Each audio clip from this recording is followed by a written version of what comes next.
Donc là, nous allons parler d'une des pièces qui fait partie de la collection de Great Lady, la collection réalisée pour la Cité de la Tapisserie.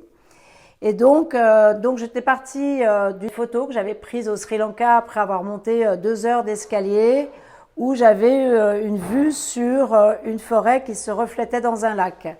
Et quand j'ai travaillé, donc quand on a commencé cette collection, j'ai demandé à une jeune designeuse étudiante à l'époque nommée Kenza Drancourt de travailler avec moi sur justement de partir de cette photo pour réaliser une image qui allait être dans le domaine de la montagne. Et donc voilà, j'avais déjà dans la tête de faire la forêt qui se reflétait dans un lac, donc la neige qui se reflétait, les champs de neige qui se reflétaient dans un lac.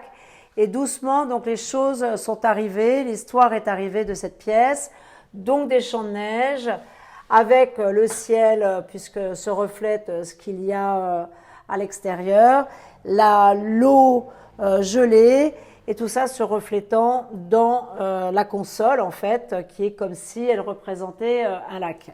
Et donc après, le gros travail très important avec la lissière d'Aubusson, Catherine Bernès, avait été de trouver toutes les techniques de point, toutes les matériaux que nous pouvions trouver pour justement traduire le givre, pour traduire la neige râpée par le vent, traduire la neige poudreuse. Donc c'est vrai qu'à Aubusson, on a une grande chance, c'est qu'on teint les couleurs sur place.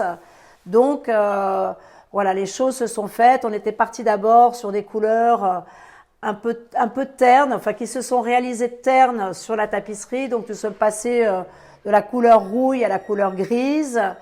Et voilà, et en fait ça fait comme un dessin de pierre ou des champs de neige pour aboutir à quelque chose voilà, qui n'a jamais été vu. C'est que non seulement c'est une pièce en 3D, mais la tapisserie aussi est en volume, ce qui est extrêmement rare dans le domaine de la tapisserie.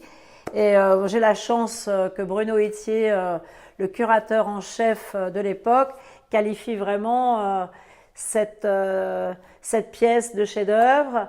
Et c'est vrai que moi maintenant qui vis avec cette pièce depuis plus de 3 ans, elle est très très très impressionnante. Et il y a eu un très gros travail justement de l'atelier pour réaliser voilà, nos échanges avec la lissière étaient franchement très prolifiques, extrêmement importants. C'était vraiment une relation de confiance et je pense que sans cette relation, on n'arrive pas à une pièce comme celle-ci.